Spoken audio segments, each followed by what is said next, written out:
আপনি চিন্তা করবেন না, কারণ ফাইন্না মাআল উসরি ইসরা, indeed with every hardship there is ease. প্রত্যেক কষ্টের পরেই আনন্দ আছে না নাই? প্রত্যেক দুঃখের পরেই সুখ দিয়েছে কে? এই যে পরীক্ষার জন্য তোমরা যারা অনেক কষ্ট করে পড়াশোনা করো, তারপর ফলাফল যদি ভালো হয়, আনন্দ আছে না নাই?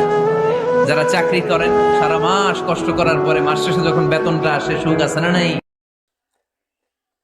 নামাজ।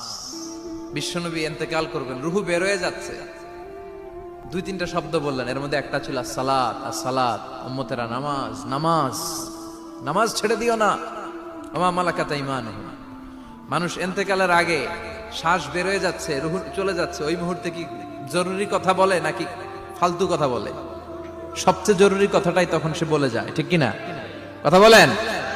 বিষ্ণু বলেছিলেন নামাজ। তাহলে এই সালাতের গুরুত্ব আছে না নাই?